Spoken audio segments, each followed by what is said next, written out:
बड़ी है कितनी छोटी है वो महत्वपूर्ण नहीं है। जरूरी क्या है? कार्य कुशलता किसे बोलते हैं? डूंगरपुर में कुछ युवक भैया वृत्ति के सामान गुरुओं तक पहुंचाते, और भी अहमदाबाद में एक संस्था है,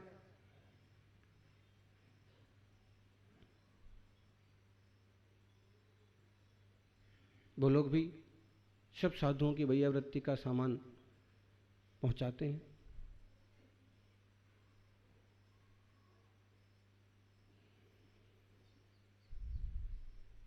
नाणेन कज्ज कौशलम, ज्ञान से कार्य कौशल आता है कि कहां क्या जरूरी है। जहां बोली लेना, बोली लगाना जरूरी है वहां बोली लेना, बोली लगाइए। जहां शास्त्र जरूरी है वहां शास्त्र, जहां आहार दान जरूरी है वहां आहार दान। जहां कहां क्या जरूरी है और क्या उपयुक्त है और हमारे लिए सहज शांत स्वभाव में रहने के लिए क्या सही होगा, पुण्य अर्जन के लिए क्या सही होगा, शुभोपयोग की वृद्धि के लिए क्या सही होगा, एक कैसे आता है? नाणेन कज्ज कौशलम, ज्ञान से आता है, समझ से आता है। और नाणेन जीवनम रम्यम, ज्ञान से ही जीवन रमणीय बनता, सुंदर बनता है, अच्छा बनता है, लोग प्रभावित होते हैं। वैसे जीवन की कल्पना और कामना लोग करते हैं, ऐसा हमारा जीवन बने, आपके जैसा हमारा भी जीवन बने। नाणेन जीवनम रम्यम, नाणेन संति निर्मला। और सबसे बड़ी उपलब्धि क्या होती है ज्ञान से? निर्मल शांति। कौन सी शांति? निर्मल शांति। एक घर का नाम रखा हुआ था निर्मल शांति है। हम लोगों ने सोचा कि हो सकता है कि इसमें जो लोग रहते हैं उन सबको निर्मल मन होगा और परम शांति हुई। लेकिन थोड़ी देर हुई नहीं कि जब तक वहां से पूरे तो गुजरे नहीं कि अंदर से पति पत्नी झगड़ते हुए बाहर निकले। उनको बुलाया, भाई मामला क्या है? लिखा है निर्मल शांति और आप लोग झगड़ रहे हो, ना निर्मलता कहीं दिख रही, ये भी गाली दे रहे, वो भी गाली दे रहे, और ना शांति। फिर ये निर्मल शांति। बोले कि महाराज जी, निर्मल तो पिताजी का नाम था, शांति माँ का नाम था, लेकिन क्या करें, हमारे जीवन में ना निर्मलता आई और ना। घर का नाम रखने से क्या फायदा है? कई लोग नाम रख लेते हैं शुद्धात्मानुभूति घर का नाम, और होती है विषयानुभूति। नाम रख लेते हैं अहिंसा, अंदर आलू के पराठे बनते। ऐसे नहीं होता है। ज्ञान से तो निर्मलता बढ़नी चाहिए, शांति बढ़नी चाहिए। नाणेन संति निर्मला, ज्ञान से। और ये ज्ञान, सच्चा ज्ञान वही है जो आत्मानुभूति परख हो। ज्ञान बाहर से नहीं आता है ज्ञानी, ज्ञान किताबों से नहीं आता है, और सच्चा कहे ना तो ज्ञान गुरुओं से भी नहीं आता। गुरुजन तो निमित्त हैं। स्वभाव किसका है?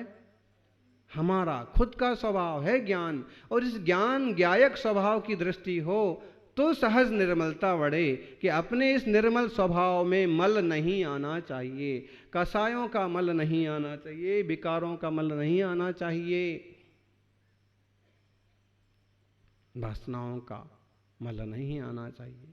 ये कैसे होता है? ज्ञान से। देखो, पूंजी तो जितनी है उतनी है, चाहे किसी दिशा में लगा दो, चाहे अच्छे से बिजनेस में लगा दो और चाहे खा पी करके मस्त करो। टाइम तो जितना है उतना है, चाहे सोने में लगा दो और चाहे पढ़ने में लगा दो। ज्ञान की पूंजी का उपयोग की पूंजी जितनी है उतनी है। चाहो तो गुस्सा करने में, विकारों में, वासनाओं में बर्बाद करो, और चाहो तो आत्म ध्यान में, अंतरंग दृष्टि में उसको लगा दो। अंतरंग में लगा दिया, स्वरूप में लगा दिया तो स्वरूप की उपलब्धि होगी। प्रपंच में लगा दिया तो प्रपंची बनोगे। ज्ञानियों, आत्मदृष्टि संपन्न बने, परम शांत बने।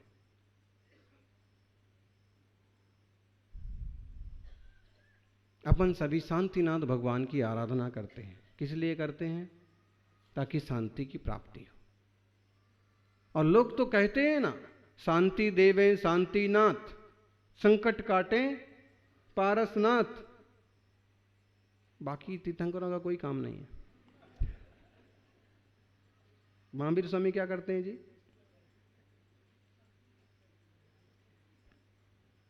सारे तीर्थंकर सारी कृपा करते हैं, अथवा यूं कहो कि भी परम शुद्ध सिद्ध परमात्मा तो लोक के अग्रभाग में विराजे हैं।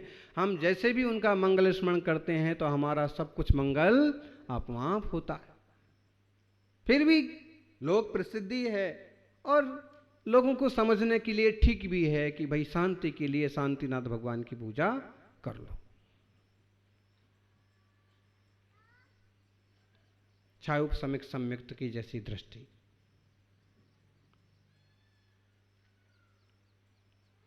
तो शांति की शुरुआत अपने से होना चाहिए। यहां कह रहे हैं पढ़मो अपसंतित्ति पर संति द्वितीय गो तदियो अलोग संतित्ति संति पाढ़क कमो इमो।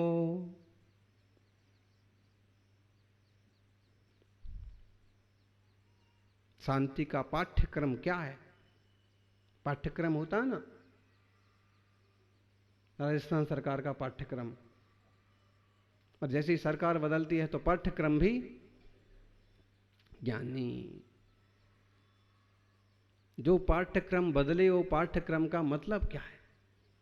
और संसार के पाठ्यक्रम तो बदल जाते हैं, लेकिन परमार्थ का पाठ्यक्रम कभी बदलता नहीं। उसकी शुरुआत तो अपने से ही होती है। यहां कहते हैं कि पढ़मो अपसंतित्ति, सबसे पहले क्या होना चाहिए? आत्म शांति। कौन सी शांति? शीतल हो अपने सेंट्रल में, केंद्र में खुद शीतल हो। पढ़मो अपसंतित्ति पर संति द्वितीय गो, दूसरों को शांत करना, दूसरों की शांति हो, ये दूसरे नंबर पर दूसरा पाठ्यक्रम। और तदियो लोग संतित्ति, और लोक की शांति हो, विश्व शांति हो, ये तीसरे नंबर की शांति। ये शांति का पाठ्यक्रम है। पढ़मो अपसंतित्ति पर संति द्वितीय गो तदियो लोग संतित्ति संति पाढ़क कमो इमो। आचार्य पूज्यपाद एक बहुत महान आचार्य हुए हैं। उन्होंने शांत्यष्टक अथवा शांति भक्ति की रचना की। उस भक्ति के संबंध में एक कहानी, एक कथा प्रसिद्ध है कि उनकी दृष्टि चली गई थी। दृष्टि चली गई, अर्थ समझ में आया? चक्षु से, आंख से दिखना बंद हो गया था। और होता है, अभी भी कई सारी घटनाएं हो जाती हैं कि लोगों की दृष्टि अचानक चली जाती है और फिर अक्सर वापस नहीं आती है, और कोई भाग्यवान जीव हों तो 2-4 दिन में, 8 दिन में क्लियर भी हो जाते हैं। जैसे आचार्य महावीर कीर्ति जी का भी प्रसंग है, फिर वर्धमान जी का भी प्रसंग है। तो ऐसा हुआ, कहते हैं कि आचार्य पूज्यपाद स्वामी की दृष्टि चली गई। चूंकि बहुत बड़े आयुर्वेद के ज्ञाता थे वो, पुष्प आयुर्वेद नाम का उन्होंने बहुत बड़ा ग्रंथ लिखा था। आज भी आयुर्वेद के बड़े प्राचीन ग्रंथों में उनका नाम उपलब्ध होता है, उनके सूत्र मिलते। बहुत बड़े महान आचार्य थे, आत्मा के, परमात्मा के परम ज्ञाता, समाधि तंत्र, अष्टोपदेश जैसे वीतरागता वर्धक ग्रंथ लिखने वाले, और शब्दकोश के ऐसे ज्ञाता कि जैनेन्द्र व्याकरण की महान रचना की, जिसके सामने सारे व्याकरण फेल। ऐसे महान आचार्य के संबंध में एक घटना प्रसिद्ध है कि उनकी चक्षु की रोशनी चली गई। अब इतने बड़े ज्ञाता हैं आयुर्वेद के, तो कथा में ये नहीं लिखा कि उन्होंने कोई आयुर्वेद का उपचार किया। कथा में लिखा कि उन्होंने शांतिनाथ भगवान का ध्यान किया। संस्कृत के ज्ञाता महापंडित थे, उन्होंने शांतिनाथ भगवान की स्तुति की रचना प्रारंभ की। और न स्नेहात् शरणम प्रियांति भगवन पादद्वयम ते प्रजा हेतु तत्र विचित्र दुख निच्या संसार घोराणवा। अत्यंत स्फुरदुग्रस्न विक्रा व्याकीर्ण भूमंडलो ग्रैष्माकार यतीन्द्रपाद छायानुरागम रवि। पूरे 8 श्लोक हो गए और अंत में आया दृष्टिम प्रसन्नाम कुरु। कहते हैं इस स्तोत्र की रचना से, इसके पाठ से, इसके मंगल ध्यान से, भगवान की भक्ति से, शांति भक्ति से उनकी दृष्टि वापस आ गई। बाद में और कई सारे लोगों ने इसका प्रयोग किया और उसमें से कुछ लोगों को लाभ हुआ, सच्ची श्रद्धा भक्ति वालों को, पुण्य वालों को।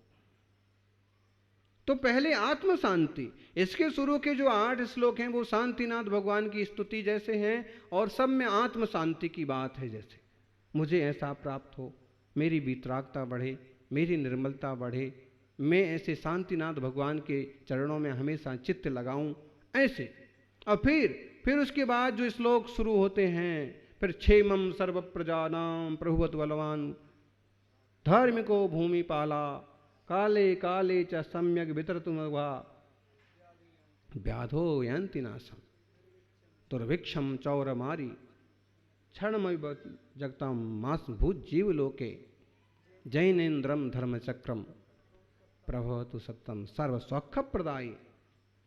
फिर आगे इसी तरह की स्तुति है कि सारी प्रजा का क्षेम हो, राजा शक्तिशाली हो, वर्षा समय पर हो। फिर मुनियों के लिए कल्पना और कामना की गई कि ऐसा द्रव्य हो, तद्रव्य मव्य मोदेतु शुभस्स देशा संतन्यताम प्रतपताम सततम सकाला भावासनंदतु सदा यदनुग्रहेण रत्नत्रयम प्रतपति मुमुक्षु वर्गे। एक से एक मंगलकारी श्लोक रच करके उन्होंने सबसे पहले तो आत्म शांति, मेरी शांति, फिर दूसरों की शांति हो, मुनिराजों की शांति हो, छुल्लक जी की शांति हो, श्रावकों की शांति हो, दूसरों की सबकी शांत भावना बढ़े, प्रशांत भावना बढ़े। और फिर तीसरे नंबर पर जो आप लोग बोलते हो, संपूज का नाम प्रतिपाल का नाम यतीन्द्र सामान्य तपोधना नाम देशस्य राष्ट्रस्य पुरस्य राज्ञः करोतु शांतिम भगवान जिनेन्द्रः। बड़ा सुंदर श्लोक है और शायद देश का कोई मंदिर हो जहां ये श्लोक ना बोला जाता, लेकिन ये भी पूरी तरह से शुद्ध नहीं बोला जाता। शुरू की 3 लाइन तो समझ लो शुद्ध बोल भी रहे, लेकिन चौथी लाइन में तो गड़बड़। करोतु शांतिम भगवान जिनेन्द्रः। क्यों बोलते हो जिनेन्द्रम? यही तो आप लोगों ने ये सारी गलती की शुरुआत की है। देखो, हाँ, श्रावक श्राविकाओं ने ध्यान नहीं दिया संस्कृत की प्रकृति पर, तो बिगड़ गया। कोई बोलता है करोमि शांति भगवान जिनेन्द्र, कोई बोल हाँ करोमि, मैं करता हूं भगवान जिनेन्द्र की शांति। करोमि वर्तमाना उत्तम पुरुष, एक वचन मैं करता हूं। तुम शांति करते हो क्या अशांति करते हो? बोलने ही में अशांति कर रहे हो, गड़बड़ कर रहे हो। करो तू, करें, कौन करें? शांतिनाथ भगवान करें। क्या करें? शांति कर्म करें, जगत की शांति करें। भगवान और भगवन तो चल भी जाए, लेकिन करोमि तो बिल्कुल चलने वाला नहीं है, और जिनेन्द्रम भी चलने वाला नहीं है।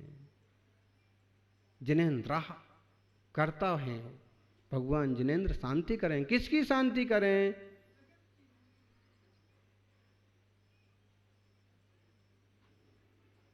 संपूज का नाम, पूजा करने वालों की।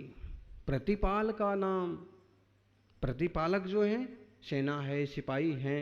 गांधीनगर में हम थे, एक सेना के बड़े कर्नल, बड़े अधिकारी आए, बोले महाराज जी आशीर्वाद की सख्त जरूरत है, अभी सीमा पर बड़ा उत्पात चल रहा।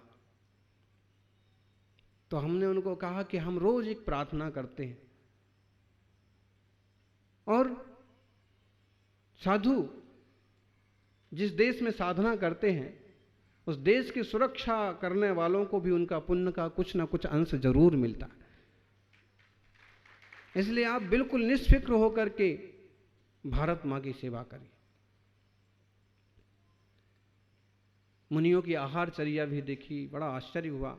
2-3 अधिकारी थे, बड़ा सारा कोई कार्यक्रम में उनकी मुख्य अतिथि के लिए पहुंचे थे। तो हमने कहा कि हम तो रोज रोज प्रार्थना करते हैं, प्रतिपाल का नाम, जो प्रतिपालक हैं, सैनिक हैं, सिपाही हैं, ऑफिसर्स हैं, उनको भी पावर हो, उनकी भी शांति हो। यतीन्द्र मुनिराज हैं, मुनिराजों की मुखिया हैं, सामान्य हैं, सामान्य तपोधन हैं, तपस्या करने वाले मुनि हैं। और देशस्य, देश की भी शांति हो, राष्ट्रस्य, राष्ट्र की भी शांति हो। देश का मतलब प्रदेश, राष्ट्र का मतलब पूरा देश। पुरस्य, गांव की भी शांति हो, हैं, पानी भी इतना ना बरस जाए कि लोगों की नाक में दम हो जाए। ऐसे लगता है कि देवता लोग इस बार अपना स्विच ऑन तो कर दिया, ऑफ करना, हाँ। देवसानी एकादशी आई थी ना, तब तो सो गए वो, फिर बाद में ख्याल आया कि हम पानी का स्विच तो चालू करना भूल ही गए, तो महीने 1.5 महीने बाद उठे और चालू करके वापस सो गए।